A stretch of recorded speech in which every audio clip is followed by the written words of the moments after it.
Well, we made it through an entire month of no sports. Didn't think that would be possible, and no clue how we'd come out on the other end of this. But here we are in one piece, and hopefully moving forward and getting back to the sports world soon. Joining us now, our Sports Night analyst, Richard Oliver. And Richard, the big news this week was the NBA. Originally, they wanted to reopen facilities starting today, May 1st. But then they revisited that decision and pushed it back to next week. This was based off of state's decision to reopen the facilities and their stay-at-home orders. So had we gone forward with their original decision, the state of Texas would have been able to open its facilities, the Rockets, the Mavs, the Spurs, and we could have been having a whole different conversation right now. Instead, it's postponed another week. Was that the right decision for the NBA to push the return of the sport back? Yeah, I think so. I mean, I think the whole idea is to be dogmatic about this, to really be tactical and careful, and this is unprecedented. I don't know if nobody knows the right answer. Should we bring fans in? Should we bring the sport back in any kind of capacity?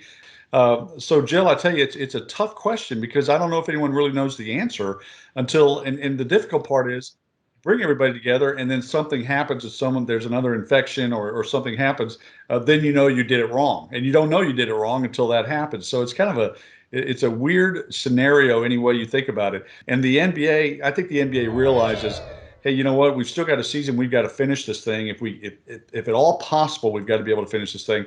I have great confidence that the NBA is going to get back together. Major League Baseball and the rest of them are also going to get back together. We'll have sports very soon. I think people are hungry for it. I think now we've got a better grasp of where we are in this landscape of this pandemic, of what we can and can't do. And I think one way or the other, sports will adapt as it always has. And we'll find some way to have competition again that we'll get to enjoy, at least from a distance, and watch. And I think the NBA is going to be the very first to start that. I think so too. It feels like we're moving towards that direction slowly, but we are moving towards that direction. And it also is going to come down to certain details or parameters or health concerns. One of the many restrictions the NBA talked about when returning to their facilities and reopening these facilities are several rules. They don't want coaches to be allowed with workouts with players. They want certain distance of 12 feet must be among individuals, only one supervisor. There are going to be more, I am assuming, more guidelines that just continue to follow this as we go down this unprecedented road. On top of these guidelines, what else do you want to see to make sure that we are moving in the right direction and we don't move backwards?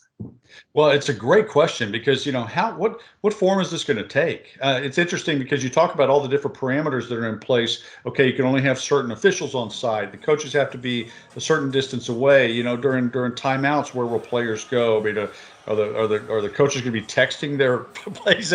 I don't know. There's so many different things that go into this that we've never confronted before. But here's the thing: as what's going to happen in these camps, and for the NBA, if there is competition, if it is 5-on-5 and you actually get some competition going, what form will that take, and how will you do it? Because you've got to preserve the integrity of the sport. It's like any sport: football, basketball, baseball, anything. If you're not fully engaged mentally, and Jill, you're an athlete, you played sports all through college. If you're not engaged in the sport and thinking only about the competition and what's happening ahead of you, you're going to get clocked. And I find that very interesting as an athlete. I want to watch how they evolve through this situation, how they are focused and tunneled in on what's happening on the court and the guy across from them, and not worrying about am I spreading diseases, what's happening here. It's a really, really interesting time, and I think we'll be studying this, and you and I will be talking about this for some time to come as we see how it all plays out.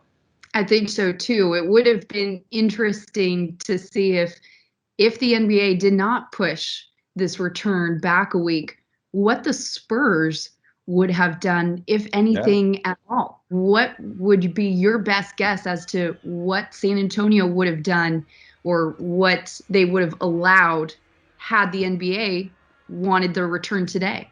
It's interesting when you talk about the Spurs in particular because I don't know, there's no team that has been the centerpiece of how you've handled players more than the Spurs over the last few years. I mean, Greg Popovich was the whole time management, the whole player management, sitting them out for games, protecting the players.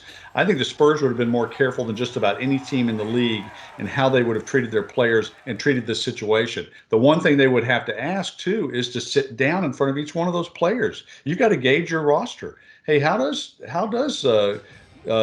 Patty Mills think about what's happening here? What does Derek White think about what's happening? Or what are the players have they got family members who are affected by this in some way? There's a lot of dynamics that go into this, and I think the Spurs would have been prepared more than most franchises because they have been always so good at that. So I would think that would be something that as we watched the NBA try to get back into this, the Spurs would have been one of the teams that would have been very, very pragmatic about it and very careful in dealing with how their players reacted to everything. Something tells me they would be in good hands with Coach Pop. Absolutely. Absolutely. Richard, thank you so much.